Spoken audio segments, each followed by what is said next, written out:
ഞങ്ങളൊക്കെ ഒരു കാര്യം വിചാരിച്ചാൽ നടത്തിയിട്ടേ അത് പോരുള്ളൂ. അതിനാണ് ഞങ്ങൾ കേരള നിയമസഭയിൽ നിൽക്കുന്നത്. അത് നിങ്ങൾ ആദ്യം മനസ്സിലാക്കണം. ഒരു പരിപാടിയാണ് കൊണ്ടു അല്ലേ ഉപയോഗ. അപ്പം എന്താ വെച്ചാൽ അതിനായിട്ട് 8 കാര്യം ഓഞ്ഞാൽ അതിൻ്റെ വാപ്പങ്ങളുണ്ടാവും, അതിന് തണ്ടുണ്ട്, അത് ഉപയോഗ, അതങ്ങനെ തന്നെ നടക്കുള്ളൂ. ഇനി ഉപയോഗ വേണ്ട വിചാരിച്ചാൽ ഉപയോഗ വല്ലാതെ കളിച്ചാണെങ്കിൽ ഞാൻ നിങ്ങൾ വിചാരിച്ചത് ഞാനാണെങ്കിൽ അപ്പം വിട്ടു, അങ്ങനെ വിട്ടു. ഞാൻ വണ്ടത്തിൽ പിന്നെ ഒരു പറയില്ല, കാരണം പറഞ്ഞാൽ ഒരിക്കലും അറിയാം ഞാനാണ് വിട്ടു. പിന്നെ കൊടുത്താൽ മതിയല്ലോ, അവ ഇടക്കാക്കി തനിക്കാക്കിയാൽ മതിയല്ലോ. നിങ്ങളൊരു കാര്യം മനസ്സിലാവും, ഈ രാഷ്ട്രീയത്തിൽ ജനാധിപത്യ മര്യാദ ഉണ്ട്, ഒരു ജനപ്രതിനിധിക്ക് ഒരു അംഗീകാരമുണ്ട്, അത് ഉൾക്കൊള്ളണം. അല്ലാതെ ലോക്കലും ബ്രാഞ്ചൊക്കെ പറഞ്ഞാൽ കമ്മ്യൂണിസ്റ്റ് പാർട്ടി ഒന്നല്ലോടോ തൻ്റെ പാർട്ടി. അത് ആദ്യം മനസ്സിലാക്കണം. കോർപ്പറേറ്റാ, പൈസക്കാരുണ്ടോ ഓനെ നിങ്ങളെ പാർട്ടിനെ നിയന്ത്രിക്കണുള്ളൂ. പിണറായിക്ക് എന്തൊരു കമ്മ്യൂണിസ്റ്റാ, അവിടെയാണ് നിങ്ങൾ മനസ്സിലാക്കേണ്ടത്. ഇവിടെ ഉപേദി സാഹിബ് പറഞ്ഞല്ലോ മുസ്ലിം ലീഗിന്റെ രാഷ്ട്രീയം. മുസ്ലിം ലീഗിന്റെ രാഷ്ട്രീയം നന്മയാണ്, ക്ഷേമമാണ്. പക്ഷേ ഞങ്ങൾ എല്ലാ പ്രവർത്തനങ്ങളും നടക്കും. ഞങ്ങൾ എതിർക്കണമല്ലോ, ഞങ്ങൾ ശക്തമായി എതിർക്കും ചെയ്യും. തെറ്റായ നയങ്ങൾ കണ്ടാൽ ഞങ്ങളത് ശക്തമായി എതിർക്കും, അത് തിരുത്തിക്കും ചെയ്യും. ഇപ്പോൾ 9 കൊല്ലമായിട്ട് മുസ്ലിം ലീഗ് എന്ന് പറയുന്ന ഒരു പാർട്ടി UDF പ്രതിപക്ഷത്താണ്. 9 കൊല്ലമായി കേരളം ഭരിച്ചുകൊണ്ടിരിക്കുന്ന നിങ്ങൾ കഴിഞ്ഞ 2ാമത്തെ ടേമിന് വന്നത് ലോകത്ത് കോവിഡിന്റെ കാലഘട്ടത്തിൽ തെരഞ്ഞെടുപ്പ് നടന്നപ്പം അന്ന് ട്രംപ് ഒഴിച്ചിട്ട് ബാക്കിയുള്ളവരൊക്കെ അധികാരത്തിൽ തിരിച്ചു വന്നു അല്ല ശുഭു. അതിൻ്റെ ഒരു ലോട്ടറി നിങ്ങൾക്ക് കിട്ടിയെന്നുള്ളൂ, അല്ല നിങ്ങളെ നേട്ടം കൊണ്ട് കിട്ടിയൊന്നല്ല. അന്നത്തെ ഒരു സാഹചര്യത്തിൽ വന്നതാ. ഇപ്പൊ വെട്ടിയാൽ വെച്ച് നോക്കട്ടെ, എവിടെയെങ്കിലും തെരഞ്ഞെടുപ്പ് ഞങ്ങൾ ജയിക്കുമോ? എന്തെങ്കിലും ഒരു ഉപകാരം സമൂഹത്തിനുണ്ടോ, സമുദായത്തിനുണ്ടോ? എനിക്ക് എൻ്റെ പ്രസംഗം കേൾക്കുന്ന ഈ പാർട്ടിയിൽ മുൻകാലങ്ങളിൽ നിന്നിരുന്ന എന്നാൽ ഇടക്കാലത്ത് വിട്ടുനിൽക്കുന്ന ചില ആളുകളോട് ചില കാര്യങ്ങൾ എനിക്ക് ഓർമ്മിക്കാണ്ട്. ലീഗ് എന്നൊരു വാപ്പുണ്ടാകുമ്പോൾ നിങ്ങൾക്കൊക്കെ അന്തസ്സോടും അഭിമാനത്തോടും കൂടി നിലനിന്നും കണ്ട് മുന്നോട്ട് പോകാൻ കഴിയും.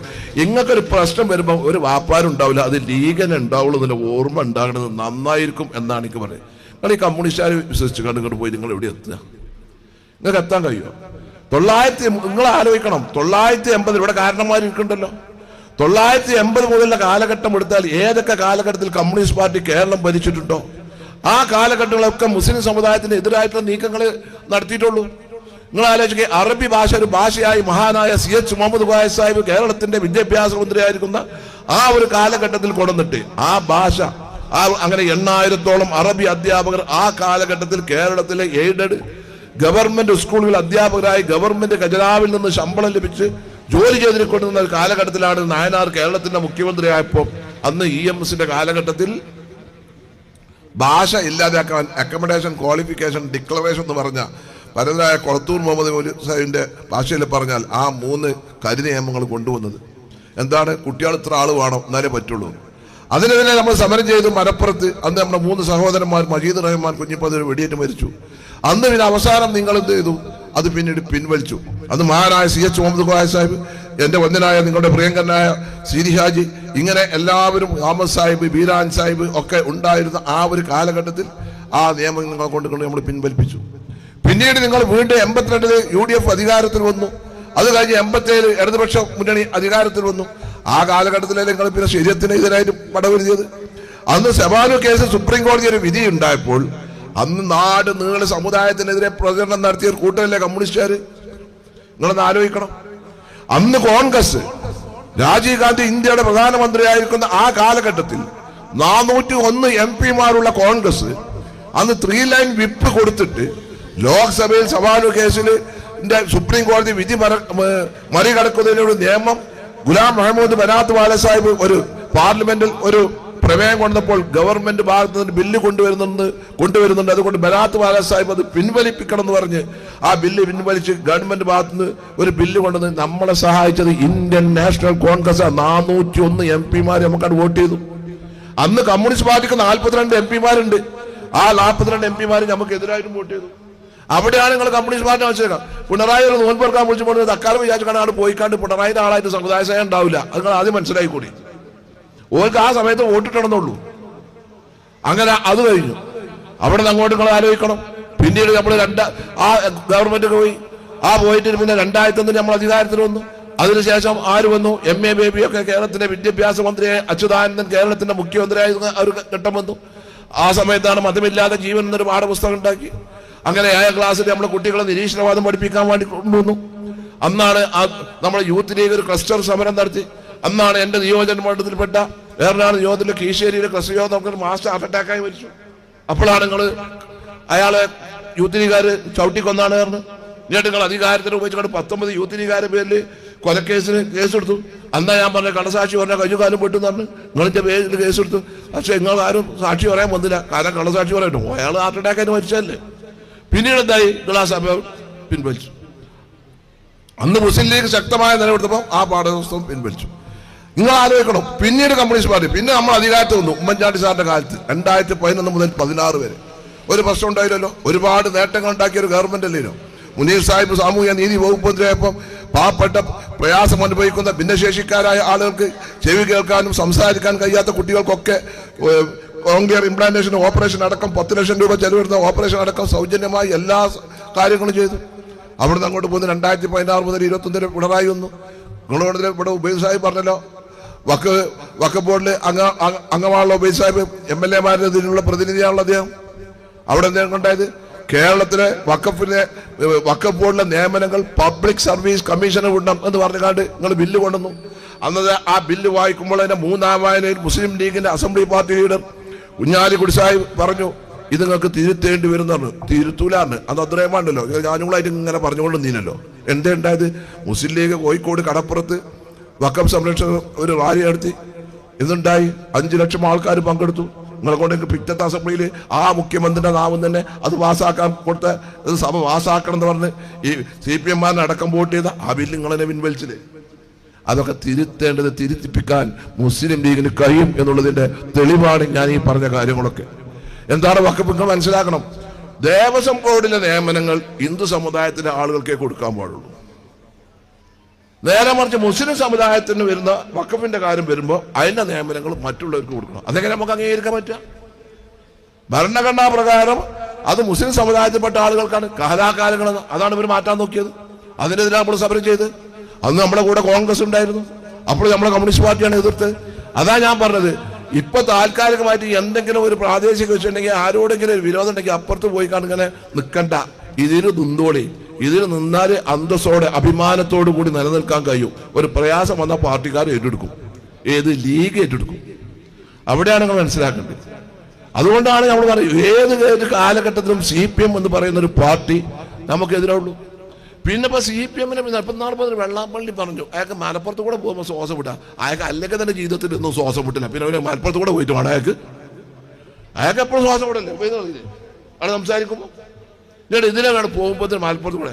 നിങ്ങൾക്ക് എല്ലാവർക്കും പണ്ട് അച്യുതാനന്ദനും ഉണ്ടായില്ലേ, നമ്മളെ കുട്ടികൾ നന്നായി റിസൾട്ടുകൾ വന്നപ്പോൾ അപ്പം പറഞ്ഞു കോപ്പി അടിച്ചാണ്. ഇന്ന് ഞാൻ SLC-ന്റെ റിസൾട്ടുകൾ നോക്കിയപ്പോൾ പത്രത്തിൽ നിങ്ങളാക്കി 2011 നമ്മൾ 3000-4000 A+. ഇപ്പൊ നമ്മൾ 11,000 ആയി. എവിടെ എത്തി? ഇപ്പൊ കേരളത്തിൽ തിരുവനന്തപുരം ജില്ലയൊക്കെ നമ്മളെ 6ാമത്തെ നില, 1ാമത്തെ നില നിൽക്കുന്നത് നല്ല ദർജയിൽ നിൽക്കുന്നത് നമ്മളാ. അങ്ങനെയുള്ള അടിസ്ഥാന സൗകര്യങ്ങൾ ഉണ്ടാക്കാൻ ഒരു കാലഘട്ടത്തിൽ ആരാന്റെ വിറകൊട്ടികളും വെള്ളം കോരികളുമായിരുന്ന ഒരു സമൂഹം, ഒരു സമുദായത്തെ ആരാണെന്ന് ചോദിച്ചാൽ ഞാനാണെന്ന് പഠിപ്പിച്ചത് ഇന്ത്യൻ യൂണിയൻ മുസ്ലിം ലീഗാണെന്ന് നിങ്ങൾ മനസ്സിലാക്കണം. ആ കാലഘട്ടത്തിൽ വിദ്യാഭ്യാസ സ്ഥാപനങ്ങളില്ലാത്തൊരു കാലഘട്ടത്തിൽ മഹാനായ പാണക്കാട് പൂക്കോയത്തങ്ങൾ മുസ്ലിം ലീഗിന്റെ പ്രസിഡന്റായി, പിന്നീട് അതിനു മുമ്പ് സയ്യിദ് റഹ്മാൻ ബാബയി തങ്ങൾ മുസ്ലിം ലീഗിന്റെ പ്രസിഡന്റായിരിക്കുന്ന കാലഘട്ടത്തിൽ മഹാനായ CH മുഹമ്മദ് കോയ സാഹിബും മഹാനായ ബാപ്പു ഗുരുക്കളും ഒക്കെ ആദ്യ കാലഘട്ടത്തിൽ മുസ്ലിം ലീഗിന്റെ മന്ത്രിസഭയിൽ അംഗമായപ്പോഴാണ് ഒരുപാട് സ്കൂളുകൾ വന്നത്. എന്റെ വന്ദനായ പിതാവ് നിങ്ങളുടെ പ്രിയങ്കനായ CD ഹാജി ഒരു ഘട്ടത്തിൽ കേരള നിയമസഭയിൽ വളരെ വികാര നിർഭരമായ ഒരു പ്രസംഗം ചെയ്തു. അദ്ദേഹം പറഞ്ഞു, എന്റെ വിദ്യാഭ്യാസ യോഗ്യത എന്ന് പറയുന്നത് LP ആണ്. LP എന്ന് പറഞ്ഞപ്പോൾ എല്ലാവരും നോക്കി ലോവർ പേപ്പർ. അദ്ദേഹം പറഞ്ഞു, അല്ല, എന്റെ വിദ്യാഭ്യാസ യോഗ്യത LP എന്ന് പറയുന്നത്, അതിന് അദ്ദേഹം നിർവചനം കൊടുത്തു, ലോക പരിചയം എന്ന് പറഞ്ഞു. ആ പ്രസംഗത്തിൽ അദ്ദേഹം പറയുന്നുണ്ട്, മഴ പെയ്തപ്പോൾ പോലും സ്കൂളിന്റെ വരാന്തയിൽ കയറാൻ യോഗ്യതയില്ലാത്തവനായിരുന്നു എന്ന് എന്റെ വന്ദനയായ പിതാവ് CD ഹാജി കേരള നിയമസഭയിൽ അന്ന് പ്രസംഗിക്കാൻ കാരണം അന്നത്തെ മലബാറിലെ വിദ്യാഭ്യാസ സ്ഥാപനങ്ങളുടെ അവസ്ഥ. മഴ പെയ്താൽ ഒരു കുടയില്ലാത്തതിന്റെ പേരിൽ അന്ന് തൊപ്പിക്കുട ഉപയോഗിക്കുന്ന ഒരു കാലഘട്ടത്തിൽ കയറി നിൽക്കാൻ ഒരു സ്കൂളിന്റെ വരാന്തയില്ലാത്ത ഒരു കാലഘട്ടമായിരുന്നു അന്ന് മലപ്പുറത്തും മലബാറിലും ഉണ്ടായിരുന്നത്. മുസ്ലിം ലീഗിന് അധികാര പങ്കാളിത്തം ഉണ്ടായപ്പോഴാണ് പിന്നീട് മലബാറിൽ വിദ്യാഭ്യാസ സ്ഥാപനങ്ങൾ വന്നത്. 979 ചാക്കി അഹമ്മദ് കുട്ടി സാഹിബ് കേരളത്തിന്റെ വിദ്യാഭ്യാസ മന്ത്രിയായിരിക്കുന്ന കാലഘട്ടത്തിൽ CH മുഹമ്മദ് കോയ സാഹിബ് 977-78 കാലഘട്ടത്തിൽ ഇലക്ഷൻ കേസിൽ ഹൈക്കോടതി അയോഗ്യരാക്കിയപ്പോൾ ചാക്കിയിൽ മന്ത്രിയായിരിക്കുന്ന സമയത്താണ് SLC വിദ്യാഭ്യാസം എല്ലായിടത്തും ഒരു ഹൈസ്കൂൾ എന്നൊരു സ്വപ്നം നമുക്ക് യാഥാർത്ഥ്യമാക്കാൻ സാധിച്ചു. അവിടുന്ന് അങ്ങോട്ട് വിദ്യാഭ്യാസം പടിപടിയായി നമ്മൾ ഉയർന്നു. കോളേജുകളില്ലാത്ത ഒരു കാലഘട്ടം നമുക്കുണ്ടായിരുന്നു. നിങ്ങളത് ആലോചിച്ചുകൊണ്ടിരിക്കുന്ന കാരണന്മാർക്കറിയാം. ചെറുപ്പക്കാർ മനസ്സിലാക്കണം, യൂത്ത് ലീഗുകാർ മനസ്സിലാക്കണം, MSF-കാർ മനസ്സിലാക്കണം, എന്റെ പ്രസംഗം കേൾക്കുന്ന മറ്റുള്ളവർ മനസ്സിലാക്കണം. എവിടെയായിരുന്നു ഈ സമൂഹം, ഈ സമുദായമെന്ന്? വിദ്യാഭ്യാസ രംഗത്ത് നമ്മൾ എവിടെയായിരുന്നു എന്നുള്ളത് കൂടി നമ്മൾ മനസ്സിലാക്കണം. പാലക്കാട് ഒരു കോളേജ്, വിക്ടോറിയ കോളേജ് കഴിഞ്ഞാൽ, മഞ്ചേരി NSS കോളേജ് കഴിഞ്ഞാൽ ഫറൂഖ് കോളേജ് മാത്രമേ ഉള്ളൂ. മമ്പാട് അത്തമ്മോയി അധികാരി ഉണ്ടായിരുന്നു, അദ്ദേഹത്തിന് 2ാം ക്ലാസ് വിദ്യാഭ്യാസമുള്ളതായിരുന്നു. അദ്ദേഹമാണ് മമ്പാട് ഇന്ന് കാണുന്ന MES കോളേജ്. മഹാനായ ബാപ്പു കുരുക്കളും അത്തംകുട്ടി കുരുക്കളും ഒക്കെ, അസംകുട്ടി കുരുക്കളൊക്കെ ഉള്ള ആ കാലഘട്ടത്തിൽ 25 ഏക്കർ സൗജന്യമായി അദ്ദേഹം കൊടുത്തിട്ടാണ് മമ്പാട് കോളേജ് ഉണ്ടായത്. അന്ന് ഫറൂഖ് കോളേജിന് ഉണ്ടാക്കാൻ വേണ്ടി മുസ്ലിം ലീഗ് എന്താ ചെയ്തത് നിങ്ങൾക്ക് മനസ്സിലാക്കണോ? ലീഗിന്റെ അന്ന് നമ്മൾ തമിഴ്നാടിന്റെ ഭാഗ, അന്ന് മലബാറിലെ തമിഴ്നാടിന്റെ ഭാഗ ഉപ്പിസാഹിബ് അടക്കമുള്ള ആളുകൾ മലബാറിൽ അന്ന് MLA-മാരായി തമിഴ്നാട് നിയമസഭയിൽ ഇരിക്കുന്ന കാലഘട്ടത്തിൽ ഒരു കോളേജ് നമുക്ക് അനുവദിച്ചപ്പോൾ ആ കാലഘട്ടത്തിൽ 25,000 രൂപ കെട്ടിവെക്കണം. ആ 25,000 രൂപ കെട്ടിവെക്കാൻ നമുക്ക് നമ്മുടെ പാർട്ടിക്ക് അന്ന് കഴിയാതെ വന്നപ്പോൾ 8,000 രൂപക്ക് അന്നത്തെ ഓൾ ഇന്ത്യ മുസ്ലിം ലീഗ് കമ്മിറ്റിയുടെ അംബാസഡർ കാർ വിറ്റിട്ടാണ് ലീഗ് ആ പൈസ കെട്ടിവെച്ചത്. അത്രത്തോളം വിദ്യാഭ്യാസ കാര്യത്തിന് വേണ്ടി മുൻപന്തിയിൽ നിന്നൊരു പാർട്ടിയാണ് ഇന്ത്യൻ യൂണിയൻ മുസ്ലിം ലീഗ് എന്ന് മനസ്സിലാക്കണം. അവിടുന്ന് അങ്ങോട്ട് പടിപടിയായി നമ്മൾ ഉയർന്നില്ലേ, സംവരണം കൊണ്ടുവന്നില്ലേ. മുസ്ലിം നിങ്ങൾ ആലോചിക്കണം, 10%, 12%. എങ്ങനെ സംവരണം? വിട്ടൂർ കമ്മീഷൻ റിപ്പോർട്ടിന്റെ അടിസ്ഥാനത്തിൽ കേരളത്തിൽ സംവരണം കൊണ്ടുവന്നു. എങ്ങനെ? ആ കാലഘട്ടത്തിൽ പബ്ലിക് സർവീസ് കമ്മീഷന്റെ റിപ്പോർട്ട് വന്നാൽ, റാങ്ക് ലിസ്റ്റ് വന്നാൽ നമ്മൾ എത്ര ആളുണ്ടാവും? 100 ആളെ പോലീസുകാരിൽ എടുത്താൽ 85ാമത്തെ ആളേക്കാർ റഷീഫ്. നിങ്ങളെ നാട്ടുകാരൊക്കെ കുറച്ചുകൂടി ഉണ്ടാവും. ഞങ്ങൾ മലബാറിലുള്ള ആൾക്കാർക്ക് റാങ്ക് ലിസ്റ്റ് ഉണ്ടാവില്ല 80. മഹാനായ CH മുഹമ്മദ് ഖായസായി 10 ആളുകൾ എടുക്കുകയാണെങ്കിൽ അതിൽ 6ാമത്തെ ആൾ മുസ്ലിം ആയിരിക്കണമെന്ന് കേരളത്തിന്റെ സർവീസ് റൂളിൽ സ്റ്റാറ്റ്യൂട്ടിൽ എഴുതി ചേർത്തത് ഇന്ത്യൻ യൂണിയൻ മുസ്ലിം ലീഗ്. അങ്ങനെ എല്ലാവരും കയറാൻ തുടങ്ങിയത്. ഇന്ന് നമ്മൾ എല്ലാ രംഗത്തെത്തി. കോളേജ് ഇല്ലാത്ത എല്ലാ മണ്ഡലങ്ങളിലും അബ്ദുറഹ്മാൻ സാഹിബ് വിദ്യാഭ്യാസ മന്ത്രിയായപ്പോൾ കോളേജ് കൊടുത്തു, ഒരുപാട് വിദ്യാഭ്യാസ സ്ഥാപനം കൊടുത്തു, സ്വാശ്രയ കോളേജ് കൊടുത്തു. നമ്മൾ ഒരു കാലഘട്ടത്തിൽ ഞാൻ നേരത്തെ സൂചിപ്പിച്ച പോലെ ആരാന്റെ വെറുകെട്ടികളും വെള്ളം കോരികളുമായിരുന്ന ഒരു സമൂഹം, ഒരു സമുദായം ഇന്ന് എവിടെ എത്തി എന്ന് കൊടുക്കണം, ആലോചിക്കണം. അതിനൊക്കെ അടിസ്ഥാന സൗകര്യങ്ങൾ, അതിനൊക്കെ ഒരു വിത്ത് വാങ്ങി കൊടുത്തത് മുസ്ലിം ലീഗ് എന്ന രാഷ്ട്രീയ പ്രസ്ഥാനം. ഞാൻ ഇപ്പോഴും ഓർക്കുകയാണ്, ഞാൻ ആ കാലഘട്ടത്തിൽ MLA ഒന്നല്ല. 2001 മുതൽ 2006 വരെ ശ്രീ AK ആന്റണി കേരളത്തിന്റെ മുഖ്യമന്ത്രി, ഉമ്മൻചാണ്ടി സാർ UDF-ന്റെ കൺവീനർ, കുഞ്ഞാലി സാഹിബ് മുസ്ലിം ലീഗിന്റെ അസംബ്ലി പാർട്ടി ലീഡറും വ്യവസായ വകുപ്പ് മന്ത്രിയും സംസ്ഥാന മുസ്ലിം ലീഗ് ജനറൽ സെക്രട്ടറിയും, കോരമ്പേൽ അഹമ്മദ് ഹാജി സാഹിബ് അടക്കമുള്ള നേതാക്കന്മാർ ആ ഒരു കാലഘട്ടത്തിൽ കേരളത്തിൽ ആദ്യമായി സ്വാശ്രയ വിദ്യാഭ്യാസ സ്ഥാപനങ്ങൾ കൊടുക്കാൻ തീരുമാനിച്ചു. അന്ന് 3 മെഡിക്കൽ കോളേജ് കൊടുക്കാൻ തീരുമാനിച്ചു. ഒന്ന് ക്രിസ്ത്യൻ കമ്മ്യൂണിറ്റിക്ക്, ഒരു മെഡിക്കൽ കോളേജ്, ഒന്ന് NSS, കേരളത്തിലെ ഏറ്റവും വലിയ കോർപ്പറേറ്റ് വിദ്യാഭ്യാസ സ്ഥാപനം എന്ന് പറഞ്ഞ NSS, നായർ സർവീസ് സൊസൈറ്റി. അതിന്റെ അന്നത്തെ ജനറൽ സെക്രട്ടറി PK നാരായണപ്പണിക്കരെ വിളിച്ചിട്ട് ഉമ്മൻചാണ്ടി സാറും കുഞ്ഞാലി സാഹിബും ഒക്കെ ഒന്ന് സംസാരിക്കുകയാണ്.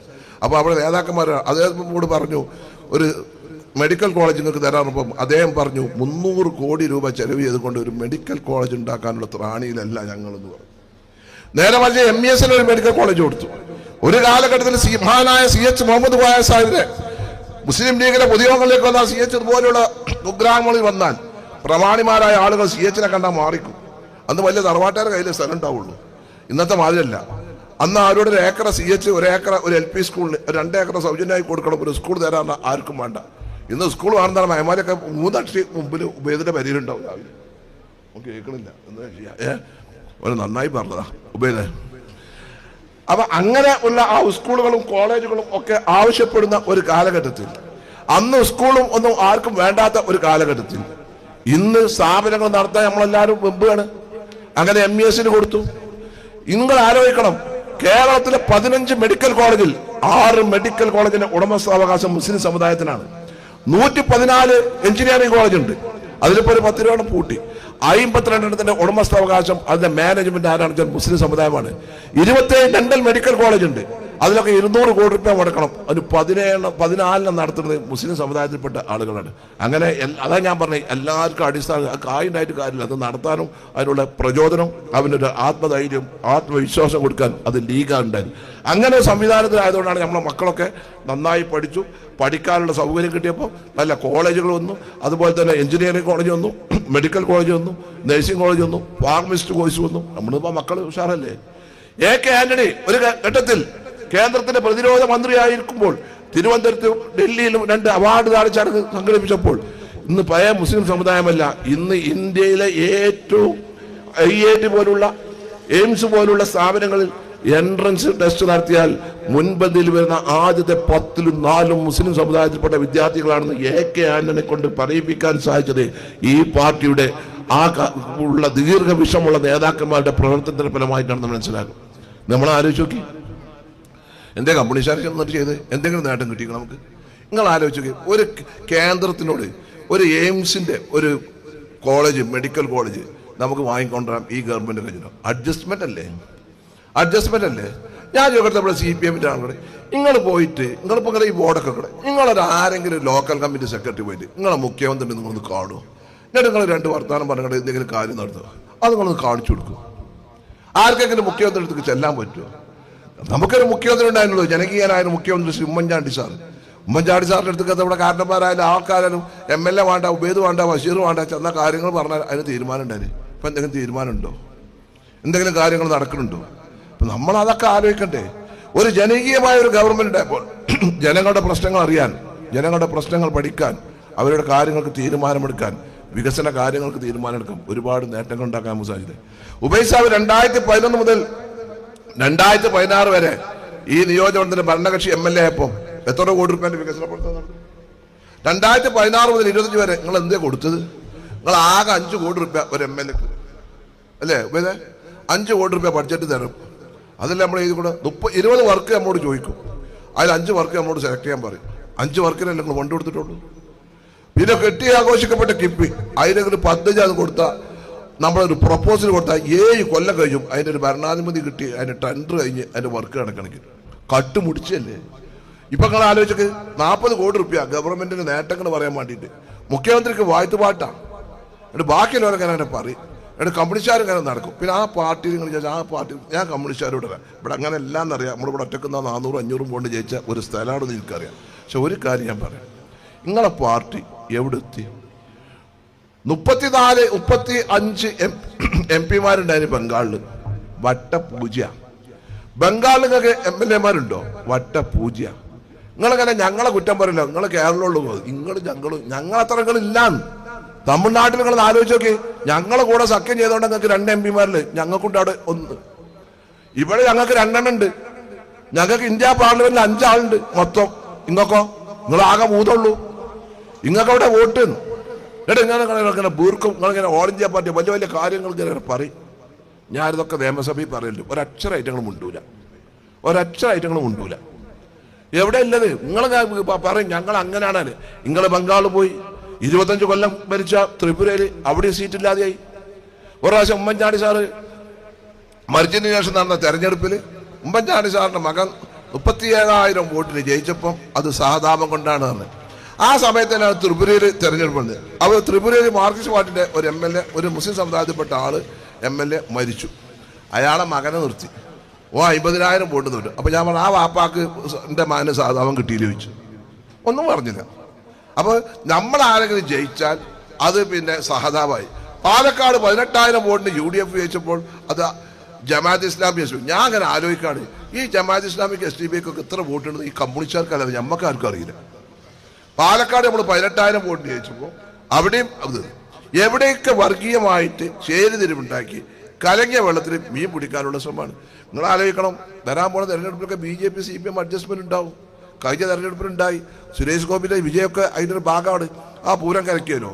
ഇന്നത്തെ റവന്യൂ മന്ത്രി K. രാജൻ MR അജിത് കുമാറിന് ആ IG-ക്കെതിരെ ഒരു മൊഴി കൊടുത്തിട്ട് പോലും അത് ഗവൺമെന്റ് പരിഗണിച്ചില്ലല്ലോ. അപ്പൊ അയാൾ DGP കൊണ്ടുപോകാൻ പോവാണ്. അപ്പൊ നിങ്ങൾ മനസ്സിലാക്കണം എവിടെയാണ് ധാരണ എന്നത്. സ്വന്തം മകളുടെ കേസ് ഒത്തുതീർക്കുന്നതിന് വേണ്ടിയുള്ള അഡ്ജസ്റ്റ്മെന്റ് ആയിട്ട് നടക്കാണ് CPM. പാർട്ടിക്ക് എന്തെങ്കിലും പറയാൻ കഴിയുമോ? വലിയ പൈസക്കാരെ പാർട്ടിയല്ലേ. പണ്ട് communist party of Marxist CPM communist party of Marxist പറഞ്ഞേ, ഇപ്പൊ കോർപ്പറേറ്റ് പാർട്ടി ഓഫ് മാർക്സിസ്റ്റ് എന്ന് പറഞ്ഞിട്ട് ഗതികേടിലേക്ക് ആ പാർട്ടി എത്തി. അവിടെയാണ് നമ്മൾ മനസ്സിലാക്കേണ്ടത്. അപ്പൊ നമ്മളെ സംബന്ധിച്ചിടത്തോളം UDF നമുക്കൊരു പ്രതിസന്ധി വന്നാൽ, ഒരു പ്രയാസം വന്നാൽ നമ്മളെ സഹായിക്കാൻ ഇന്ത്യയിലെ ഏറ്റവും വലിയ മതേതര പാർട്ടിയായ ഇന്ത്യൻ നാഷണൽ കോൺഗ്രസ് ആണ് എല്ലാ കാലത്തും മുസ്ലിം ലീഗിന്റെ കൂടെ നിന്നത് നമ്മൾ മനസ്സിലാക്കണം. കോൺഗ്രസിന്റെ സുഖത്തിന്റെ ദുഃഖത്തിലും മുസ്ലിം ലീഗിന്റെ സുഖത്തിന്റെ ദുഃഖത്തിലും ഒക്കെ അങ്ങോട്ടും ഇങ്ങോട്ടും ലീഗ് കോൺഗ്രസിന്റെ കൂടെ നിന്നുണ്ട്, കോൺഗ്രസ് ലീഗിന്റെ കൂടെ നിന്നുണ്ട്. UP അധ്യക്ഷ ശ്രീമതി സോണിയാഗാന്ധി അവർ കോൺഗ്രസിന്റെ പ്രസിഡന്റ് ആയിരിക്കുന്ന കാലഘട്ടത്തിലാണ് ഏക MP ആയിരുന്ന നമ്മുടെ പ്രിയങ്കനായ അഹമ്മദ് സാഹിബിനെ ഇന്ത്യയുടെ വിദേശകാര്യമന്ത്രിയായി നമ്മൾ മലപ്പുറത്ത് പരാജയപ്പെട്ടപ്പോൾ നമ്മളെയൊക്കെ മനസ്സിലായി? നമ്മളെയൊക്കെ വിഷമിപ്പിച്ചിട്ട് എന്താ ഇതിന് പോത്തിന് പച്ച പെയിന്റ് അടിച്ചു കാണ്ട് കമ്മ്യൂണിസ്റ്റുകാർ നടത്തിന്. അതിലാണ് അഹമ്മദ് സാഹിബിനെ സോണിയാഗാന്ധിയാണ് മന്ത്രിയാക്കി. അപ്പോഴാണ് കമ്മ്യൂണിസ്റ്റുകാർ പോയത്. അച്യുതാനന്ദൻ അടക്കം 42 CPM MP പിന്തുണ പിൻവലിക്കുമെന്ന് പറഞ്ഞപ്പോഴും അതൊക്കെ ഒഴിവാക്കി. അത് പോണെങ്കിൽ പോട്ടെ എന്ന് പറഞ്ഞിട്ട് ലീഗിന് അന്ന് ആ മന്ത്രിസ്ഥാനം എന്നത് കോൺഗ്രസ് ആണ് എന്നുള്ളത് കൂടി നമ്മൾ മനസ്സിലാക്കണം. അവിടെ 10 കൊല്ലം നമ്മൾ ഭരിച്ചില്ലേ. ഇപ്പോൾ അവിടെ ഉബൈദ് സാഹിബ് പറഞ്ഞല്ലോ, വഖഫ് കേന്ദ്ര വഖഫ് നിയമം വന്നപ്പോൾ അതിൽ 232 MP കോൺഗ്രസിന്റെ നേതൃത്വത്തിൽ മുസ്ലിം ലീഗിന്റെ ഒക്കെ അഭ്യർത്ഥന പ്രകാരം വഖഫിനെതിരായിട്ട് വോട്ട് ചെയ്തു. അവിടെയാണ് നമ്മൾ മനസ്സിലാക്കേണ്ടത്. അല്ല, എല്ലാ വിഭാഗമുണ്ട്, ഹിന്ദുക്കളുണ്ട്, ക്രിസ്ത്യാനുണ്ട്, മുസ്ലിങ്ങളുണ്ട്, എല്ലാ വിഭാഗക്കാരും ആ വഖഫ് സംരക്ഷിക്കുന്നതിന് വേണ്ടി, നമ്മുടെ സംരക്ഷണത്തിന് വേണ്ടി വോട്ട് ചെയ്തു. അവിടെയാണ് നമ്മൾ മുസ്ലിം ലീഗ് പാർട്ടിയുടെ പ്രാധാന്യം മനസ്സിലാക്കേണ്ടത്. അപ്പോൾ അങ്ങനെ ഒരുപാട് കാര്യങ്ങൾ ഈ പാർട്ടി ചെയ്തിട്ടുണ്ട്. ഈ പാർട്ടി എന്നും നെഞ്ചോട് ചേർക്കുന്ന ഒരു പ്രദേശമാണ് ഈ പ്രദേശമെന്ന് എനിക്കറിയാം. പണ്ട് ആനക്കായത്ത് എന്നാൽ എന്താ ആ പറയാം, ആനക്കായത്തൊക്കെ അവിടെ അന്ന് കച്ചറയാണ്. അന്ന് എപ്പോഴും വാർക്കിശാലായിട്ട് നമ്മൾ വിട്ടും കുത്തുക അല്ലേ ഉപേദ? അന്ന് വാപ്പ അന്ന് കാണുന്നതൊക്കെ ഇങ്ങനെ ഉസിറ് തരില്ല. ഏത് പ്രയാസം നിങ്ങൾ ധൈര്യമായിരുന്നു, നിങ്ങളുടെ കൂടെ ഞാനുണ്ടാവും. ഞാൻ അന്ന് ലീഗ് ഓഫീസിൽ കട്ടിലെച്ച വാപ്പയാണ്. കാരണം എന്താ, അന്ന് നിങ്ങൾക്ക് വളരെ പ്രയാസമായിരുന്നു കമ്മ്യൂണിസ്റ്റുകാർ. അന്ന് നിങ്ങളങ്ങനെ ആക്രമിക്കാന്. അന്ന് നിങ്ങൾക്ക് ഏറനാടിന്റെ ശൗര്യം ഉണ്ടായിരുന്നു. എൻ്റെ വന്ദനായ പിതാവ് എല്ലാ രംഗത്തും നിങ്ങളുടെ മുൻപന്തിയിലുണ്ടായിരുന്നു. നിങ്ങളൊരു കാര്യം ബേജാറാണ്ട, നിങ്ങളാരും പേടിച്ചും വേണ്ട. പ്രയാസം പ്രതിസന്ധി വന്നാൽ നിങ്ങളെ കൂടെ ലീഗ് ഉണ്ടാവും, ഞങ്ങളുണ്ടാവും. നിങ്ങൾ അങ്ങനെ ഒന്നും ആരും പേടിച്ചണ്ട, അങ്ങനെ ഒന്നും പേടിച്ച് നടക്കും വേണ്ട. അങ്ങനെ ഒരു കുറേശ്ശാളൊന്നും ഇവിടെ ഇല്ല. അതൊക്കെ നിങ്ങൾ ആദ്യം മനസ്സിലാക്കിയാൽ മതി. അതിനൊക്കെ ഉണ്ടെങ്കിൽ നമ്മളെ കണ്ട് നേരിട്ട് ഞാനൊക്കെ അതാണ് വരണ്ട്. ഉബൈദ് കുറച്ച് സൗമ്യനേക്കാരും ബഷീറിനെ ഉണ്ടാവില്ല. അത് ഞാൻ പറഞ്ഞേ. ഉബൈദിന് പിന്നെ അങ്ങനെയാ ആക്കി കണ്ട് ആട് പോകുന്നുള്ളൂ. അതിന് കുഴപ്പമില്ല. പിന്നെ ഇതൊക്കെ നമ്മള് ഒരു പാർട്ടിയിൽ എല്ലാവരും വേണം, ഒരു പാർട്ടിയിൽ എല്ലാവരും ഉണ്ടാവും. ഇങ്ങളൊരു പ്രതിസന്ധി വന്നാൽ, ഒരു പ്രയാസം വന്നാൽ മുസ്ലിം ലീഗുകാരനെ ഈ പാർട്ടിക്ക് വേണ്ടി പ്രതികളിൽ ആരെങ്കിലും നേരിട്ടാൽ അതിനെ ശക്തമായി എതിർക്കാൻ, അവനെ തളക്കാൻ ലീഗ് ഉണ്ടാവും, ലീഗിന്റെ നേതൃത്വം ഉണ്ടാവും, ഞാൻ അടക്കമുള്ളവരുണ്ടാവും എന്നാണ് എനിക്ക് ഇങ്ങോട്ട് പറയാനുള്ളത്. അങ്ങനെ ആരും ബേജാറൊന്നും വേണ്ട. ഇവിടെ ഞാൻ നേരത്തെ പറഞ്ഞല്ലോ, ഇതിനേക്കാളൊക്കെ വലിയ കുറേശ്ശോളൊക്കെ കഴിഞ്ഞിന്. ആനക്കാലത്ത് ബാങ്ക് പിടിച്ചെടുക്കാൻ വേണ്ടി നിങ്ങൾ എന്തൊക്കെ പോയി നോക്കിന് നിങ്ങൾക്കറിയില്ല. നമ്മൾ അതിനെത്ര ഉണ്ടായിന് അവിടെ ബാങ്കിന് ഇലക്ഷൻ നടത്തി. നമ്മൾ അന്ന് ആനക്കായ ബാങ്ക്, ഇവിടെ പന്തല്ലൂർ, ഇതൊക്കെ പ്രശ്നങ്ങളില്ലല്ലോ. ഇന്നിപ്പോൾ പാർട്ടി വളർന്ന് വലുതായില്ലേ. ഇന്ന് പഞ്ചായത്ത് ഒരു പ്രാവശ്യം ഒറ്റക്ക് വരിച്ചില്ലേ, ഒരു പ്രാവശ്യം നമ്മൾ ആരും ഇല്ലാതെ വരിച്ചില്ലേ, സഖ്യം ചെയ്യാൻ വേണ്ടി കണ്ട് പലപ്പോഴും നോക്കിയില്ലേ. അത് കഴിഞ്ഞിട്ട് പിന്നെ നമ്മൾ UDF ആയില്ലേ, ബാങ്ക് 3 നമ്മുടെ കയ്യിൽ കിട്ടിയില്ലേ. അതൊക്കെ എന്താ, നിങ്ങളുടെയൊക്കെ വളരെ ആത്മാർത്ഥമായ പ്രവർത്തനം കൊണ്ടാണ് പാർട്ടിക്ക് ഈ നേട്ടങ്ങളൊക്കെ ഉണ്ടായത്. ആ നേട്ടങ്ങൾ ഇനിയും നിങ്ങൾ കാത്തു സൂക്ഷിച്ച് മുന്നോട്ട് പോകണം. ഏത് കാര്യത്തിലും പാർട്ടിയും പാർട്ടി നേതൃത്വവും അതിനു വേണ്ടിയിട്ട് ഫണ്ട് ശേഖരണം നമുക്കറിയാം. അതിന് 10 വർഷമായിട്ട് മുസ്ലിം ലീഗ് എന്തൊരാവശ്യത്തിന് വേണ്ടിയിട്ടും ചെറുതായിട്ട് ഒരു സൂചന അല്ലെങ്കിൽ ഒരു പ്രഖ്യാപനം നടത്തി കഴിഞ്ഞാൽ എല്ലാ ആളുകളും ജാതി മതഭേദമന്യേ ആളുകൾ നമ്മുടെ മുസ്ലിം ലീഗിൻ്റെ അക്കൗണ്ടിലേക്ക് ഫണ്ട് ലഭ്യമാക്കി കൊടുക്കുന്നത്. ഇതൊക്കെ കേരള സമൂഹത്തിൽ ഉണ്ടാക്കിയിട്ടുള്ളൊരു വിശ്വസ്തതയും അതുപോലെ തന്നെ സ്വീകാര്യതയും വളരെ വലുതാണ്. ഇനിയുള്ള തലമുറക്ക് മുന്നോട്ട് കൊണ്ടുപോകാനുള്ള അത്രത്തോളം പ്രവർത്തനങ്ങൾ, അടുത്തൊരു 10-50 വർഷത്തേക്കുള്ള പ്രവർത്തനങ്ങൾ ഒക്കെ ചെയ്ത് കഴിഞ്ഞിട്ടുണ്ട്. അപ്പോൾ ഞാനടക്കമുള്ള ആളുകൾക്ക് നമ്മൾ ആ ഒഴുക്കിൻ്റെ ഒപ്പം നമ്മൾ സഞ്ചരിച്ചാൽ മതി. ബാക്കിയുള്ളതൊക്കെ നമ്മുടെ പൂർവികന്മാരായിട്ടുള്ള ആളുകൾ നമുക്ക് ആക്കി വെച്ച് തന്നിട്ടുണ്ട്. അപ്പോൾ ഈ ഒരു പ്രസ്ഥാനം എല്ലാ തലത്തിലും നമ്മളെ നാട്ടുമ്പുറത്താണെങ്കിലും മറ്റുള്ള മേഖലകളിലാണെങ്കിലുമൊക്കെ മഹല്ലുകൾ തുടങ്ങിയിട്ടുള്ള പഞ്ചായത്ത്, ഇങ്ങനെയുള്ള എല്ലാ പ്രദേശത്തും അതിൻ്റേതായ ഇടപെടലുകളും കാര്യങ്ങളും സമാധാനപരമായിട്ടുള്ള ചിന്തകളും അതിലേക്ക് ആളുകളെ കൊണ്ടുവരാനും ഒക്കെ മുന്നിട്ടിറങ്ങുന്നതിലും അത് പരിഹരിക്കുന്നതിലും ഒക്കെ വളരെ കൃത്യമായിട്ടുള്ള ഇടപെടലുകൾ നടത്താൻ സാധിക്കുന്നുണ്ട്. നമുക്കറിയാം, പഞ്ചായത്ത് തലത്തിലുള്ള ഫണ്ടുകളാവട്ടെ, മറ്റു മുനിസിപ്പൽ തരംഗത്തിലുള്ള വികസനങ്ങളാവട്ടെ, അതുമായി ബന്ധപ്പെട്ടുള്ള എല്ലാത്തിലും നമ്മളുടെ പാർട്ടിക്ക് നന്നായിട്ട് പ്രവർത്തിക്കാൻ സാധിക്കുന്നുണ്ട്. അത് മലപ്പുറം ജില്ലയിൽ മാത്രമല്ല, കണ്ണൂരിലാണെങ്കിലും കാസർഗോട്ടാണെങ്കിലും കൊല്ലത്താണെങ്കിലും തിരുവനന്തപുരത്തൊക്കെ നമ്മുടെ ഓരോ വാർഡുകൾ പോയി കഴിഞ്ഞാൽ നമുക്കറിയാം എത്രത്തോളം രാഷ്ട്രീയമായിട്ട് ഉയർന്ന് ചിന്തിക്കുന്ന യുവതലമുറകളും അതുപോലെ തന്നെ അവിടുത്തെ കാരണവന്മാരൊക്കെ. അതേസമയത്ത് തന്നെ ഒരു ഭാഗത്ത് നമ്മൾ നോക്കിക്കഴിഞ്ഞാൽ മഹല്ല്, നമുക്കറിയാം, ഒരു മഹല്ല്, പള്ളി, മദ്രസ സ്ഥാപനങ്ങളൊക്കെ കൊണ്ട് നടക്കാൻ ആ മഹല്ല് അതിൻ്റെ എല്ലാ കാര്യങ്ങളും, ഉള്ളിയത്താവട്ടെ അല്ലെങ്കിൽ മദ്രസൻ്റെ മറ്റ് ചെലവുകളാകട്ടെ അല്ലെങ്കിൽ മരണം ആവട്ടെ, ഇതെല്ലാം മുൻപന്തിയിൽ നിന്ന് കാര്യങ്ങൾ കൈകാര്യം ചെയ്യുവാൻ, കുടുംബ പ്രശ്നങ്ങളാവട്ടെ, അപ്പോൾ ഇതൊക്കെ എല്ലാ ഉയർന്ന വലിയ പദവിയിലുള്ള മുസ്ലിം ലീഗിൻ്റെ നേതാക്കന്മാർ അവരെ വീടുകളിൽ അവർ എത്രത്തോളം ക്രിയാത്മകമായിട്ട് പ്രശ്നങ്ങൾ പരിഹരിക്കാനും ഒക്കെ മുതിരുന്നുണ്ടോ, അതുപോലെ തന്നെ നമ്മുടെ വാർഡിലുള്ള അവിടുത്തെ നേതാക്കന്മാർ കൃത്യമായിട്ട് കൈകാര്യം ചെയ്യാൻ സാധിക്കുന്നുണ്ട്. യൂത്ത് ലീഗിൻ്റെ പ്രവർത്തകന്മാരെ നമ്മൾ നോക്കിക്കഴിഞ്ഞാലും പ്രത്യേകിച്ച് ആ നാട്ടിലുള്ള പാവങ്ങളായിട്ടുള്ള ആളുകൾക്ക് വേണ്ടിയിട്ട് ഹോസ്പിറ്റലിൽ കൊണ്ടുപോകാൻ, അത് അവർ ഹോസ്പിറ്റലിൽ നിന്ന് നമുക്കറിയാം ഹോസ്പിറ്റൽ കേസുകൾ കണ്ടമാനം വരികയും അതിന് ഹോസ്പിറ്റലിൽ നിന്ന് നമുക്ക് ഡിസ്ചാർജ് ചെയ്യണമെങ്കിൽ വലിയ തുക അവയാണോ പ്രയാസപ്പെടുന്നത്. ഹോസ്പിറ്റൽ കേസാണെങ്കിൽ ഇത്തരത്തിലുള്ള കാര്യങ്ങൾ, അതുപോലെ തന്നെ ആംബുലൻസിൻ്റെ കാര്യങ്ങൾ, കുട്ടികളുടെ +2 +1 അഡ്മിഷൻ്റെ കാര്യങ്ങൾ നമുക്കറിയാം. ഇപ്പം SLC വലിയ മുന്നേറ്റമാണ് നമ്മുടെ കുട്ടികൾ നടത്തിയിട്ടുള്ളത്. ആ കുട്ടികൾക്ക് ഒരു കുട്ടിയെയും അവർക്ക് സീറ്റ് കിട്ടാത്ത കുറേ സാഹചര്യങ്ങൾ നമ്മുടെ കേരളത്തിലുണ്ട്, പ്രത്യേകിച്ച് മലപ്പുറം ജില്ലയിൽ.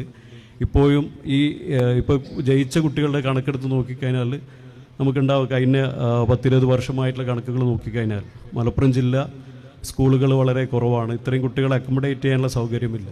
അപ്പോൾ അവിടെയൊക്കെ നമ്മുടെ ആളുകൾ കൃത്യമായിട്ടുള്ള സമയത്ത് ഇടപെടുകി അതിലൊക്കെ ഇൻവോൾവ് ചെയ്ത് ആ കുട്ടികളെ അവരുടെ പഠനത്തിലൊരു തടസ്സവും വരാത്ത രീതിയിൽ അവർക്ക് അക്കോമഡേറ്റ് ചെയ്യാൻ പറ്റുന്ന രീതിയിലൊക്കെ ഇടപെടുകയും അവരെ പഠനം തുടരാനുള്ള സൗകര്യം ചെയ്തു കൊടുക്കുന്ന അവസ്ഥകളിലൊക്കെ, അതുപോലെ തന്നെ ബൈത്തുർ റഹ്മാൻ അടക്കമുള്ള മഹത്തായിട്ടുള്ള പ്രവർത്തനങ്ങൾ, അതുപോലെ തന്നെ അതേ സമയത്ത് മൺമറഞ്ഞു പോയിട്ടുള്ള നേതാക്കന്മാർ അവരുടെ അനുസ്മരണങ്ങളും കാര്യങ്ങളും അവർക്ക് വേണ്ടിയിട്ടുള്ള പ്രാർത്ഥനകൾ, ഇങ്ങനെയുള്ള എല്ലാത്തിലും വളരെ സജീവമായിട്ട് നമ്മുടെ ഈ ഒരു പ്രസ്ഥാനത്തിന് വളരെ സന്തോഷത്തോടു കൂടിയിട്ട് വളരെ എളുപ്പത്തിൽ മുന്നോട്ട് പോകാൻ സാധിക്കുന്നുണ്ട്. ഇലക്ഷൻ വരികയാണെങ്കിൽ തന്നെ, പഞ്ചായത്താണെങ്കിലും മറ്റു ഇലക്ഷനൊക്കെ വരുമ്പോൾ തന്നെ അതാത് സമയത്ത് ചെയ്യേണ്ട കാര്യങ്ങളും ഒക്കെ കൃത്യമായിട്ട് നമുക്ക് സാധ്യമാക്കാൻ സാധിക്കുന്നുണ്ട്.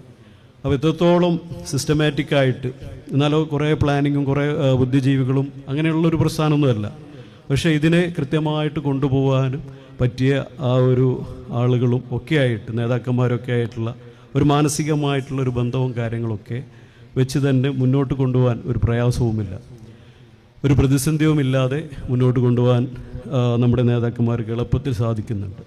അപ്പോൾ ഈ ഒരു പ്രത്യേക സ്നേഹവും താല്പര്യങ്ങളും അതൊക്കെ വളരെ സിംപിൾസിറ്റി ആയിട്ടുള്ള ആ രീതിയിൽ ചിന്തിക്കുന്ന നേതാക്കന്മാരുടെ കഴിവ് തന്നെയാണ്.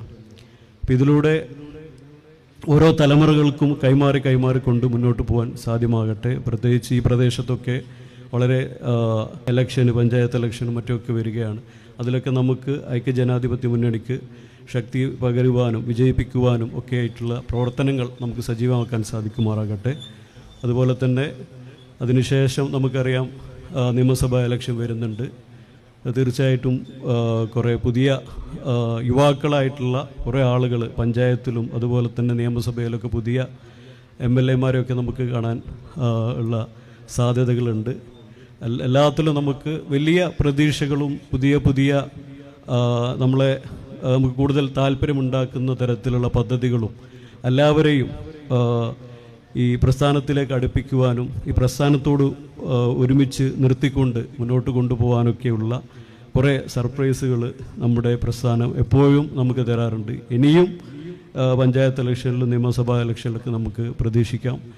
ഇവിടെ ഈ മഹത്തായിട്ടുള്ള ഈ പരിപാടി എത്രത്തോളം ഗംഭീരമാക്കി അതിനു വേണ്ടിയിട്ട് മുന്നിട്ടിറങ്ങിയിട്ടുള്ള നമ്മുടെ യൂത്ത് ലീഗിൻ്റെ നേതാക്കന്മാർ, നമുക്കറിയാം ഒരു വാർഡ് കമ്മിറ്റി ഇത്രയും മനോഹരമായിട്ട് വളരെ നല്ല രീതിയിൽ ഒരു പ്രോഗ്രാം വെക്കുക എന്ന് പറഞ്ഞാൽ തീർച്ചയായിട്ടും നല്ലൊരു കാര്യങ്ങളാണ് ഇവിടെ നടത്തിയിട്ടുള്ളത്. അവരെ പ്രത്യേകം അഭിനന്ദിക്കുന്നു. ഇൻഷാ അല്ലാഹ് ഇനിയും നമുക്ക് നമ്മുടെ പുതിയ തലമുറയൊക്കെ ആയിട്ട് മുന്നോട്ട് കൊണ്ടുപോകാനും മുസ്ലിം ലീഗ്, യൂത്ത് ലീഗ്, MSF ഒക്കെ തരുന്ന എല്ലാ പ്രോഗ്രാമുകളും പദ്ധതികളൊക്കെ നമ്മൾ കൃത്യമായിട്ട് നടപ്പിലാക്കുകയും വിജയിപ്പിക്കുകയും ഒക്കെ ചെയ്യുക. ഈ മഹത്തായിട്ടുള്ള പരിപാടിയുടെ ഔപചാരിക ഉദ്ഘാടനം നിർവഹിക്കുന്നു. ബിസ്മില്ലാഹിർ റഹ്മാനിർ റഹീം. അസ്സലാമു അലൈക്കും വറഹ്മത്തുള്ളാഹി. അടുത്തതായി വേദിയിൽ ഒരു ഉപഹാര സമർപ്പണത്തിന് സാക്ഷ്യം വഹിക്കുകയാണ് മുസ്ലിം ലീഗ് ദേശീയ കൗൺസിലറായി തെരഞ്ഞെടുക്കപ്പെട്ട KV മുഹമ്മദ് അലി എന്ന നമ്മുടെ കുഞ്ഞാൻ കാക്കാക്ക് കിഴക്കുംപറമ്പ് യൂണിറ്റ് മുസ്ലിം യൂത്ത് ലീഗ് നൽകുന്ന സ്നേഹോപഹാരം പാണക്കാട് സയ്യിദ് മൊയ്ൻ അലി ശിഹാബ് തങ്ങൾ സമർപ്പിക്കുകയാണ്. സ്വീകരിക്കുന്നതിന് വേണ്ടി പ്രിയപ്പെട്ട കുഞ്ഞാങ്കാക്കയെയും നൽകുന്നതിന് വേണ്ടി മൊയ്ൻ അലി ശിഹാബ് തങ്ങളെയും ആദരപൂർവ്വം ക്ഷണിക്കുന്നു.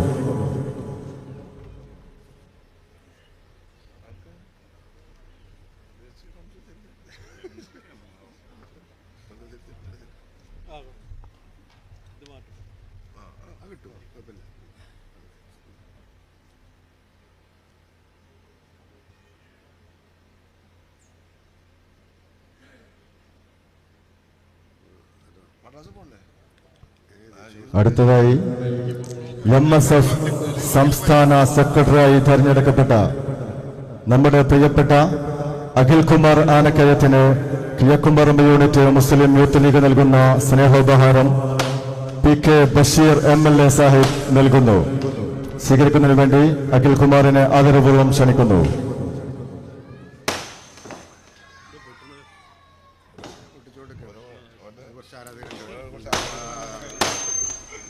മിസ്റ്റർ കേരള മത്സരത്തിൽ കിഡ്സ് വിഭാഗത്തിൽ മികച്ച പ്രകടനം കാഴ്ചവെച്ച് കിഴക്കുംപറമ്പിൽ നിന്നും കിഡ്സ് വിഭാഗത്തിൽ മത്സര ഇനത്തിൽ പങ്കെടുത്ത ബോഡി ബിൽഡിംഗ് ചാമ്പ്യൻഷിപ്പിൽ കിഡ്സ് വിഭാഗത്തിൽ പങ്കെടുത്ത മുഹമ്മദ് ഷർഹാൻ പി എന്ന വിദ്യാർത്ഥിക്ക് കിഴക്കുംപറമ്പ് യൂണിറ്റ് മുസ്ലിം യൂത്ത് ലീഗിന്റെ സ്നേഹോപഹാരം നമ്മുടെ പ്രിയപ്പെട്ട MLA P ഉബൈദുള്ള സാഹിബ് സമർപ്പിക്കുന്നു.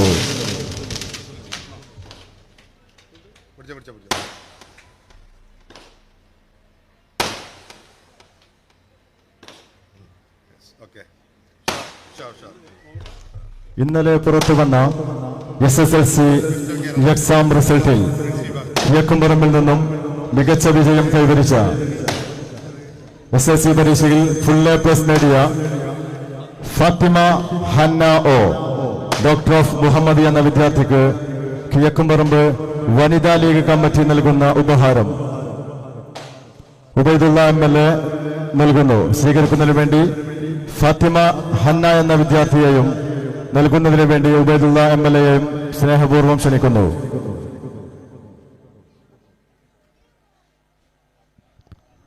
അതോടൊപ്പം ഫുൾ A+ നേടിയ Fathima Risna O daughter of Rasheed എന്ന വിദ്യാർത്ഥിനിയെയും വേദിയിലേക്ക് ക്ഷണിക്കുകയാണ്. 9 A+ നേടി ഫുൾ A+ നേടി മികച്ച വിജയം കാഴ്ചവെച്ച ഷദ MP എന്ന വിദ്യാർത്ഥിയെയും വേദിയിലേക്ക് ക്ഷണിക്കുന്നു. ഫുൾ A+ നേടിയ ആൽബിൻ ജോസഫ് U എന്ന വിദ്യാർത്ഥിയെയും സ്നേഹപൂർവ്വം ക്ഷണിക്കുന്നു. 9 A+ നേടി മികച്ച വിജയം കാഴ്ചവെച്ച മുഹമ്മദ് സിനാൻ PK എന്ന വിദ്യാർത്ഥിയെയും സ്നേഹത്തോടെ വേദിയിലേക്ക് ക്ഷണിക്കുന്നു.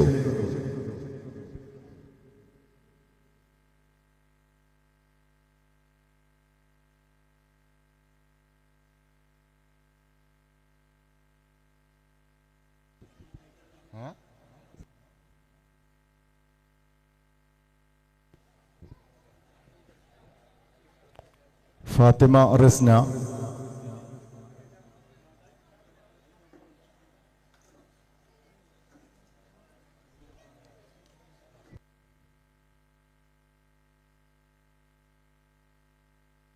Shahada MP,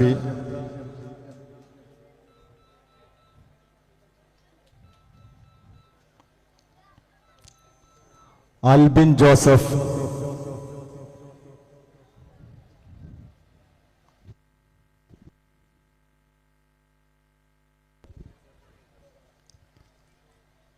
Muhammad Sinan PK. മുഴുവൻ വിദ്യാർത്ഥികൾക്കും കിഴക്കുംപറമ്പ് യൂണിറ്റ് മുസ്ലിം യൂത്ത് ലീഗിന്റെ 1000 അഭിനന്ദനങ്ങൾ.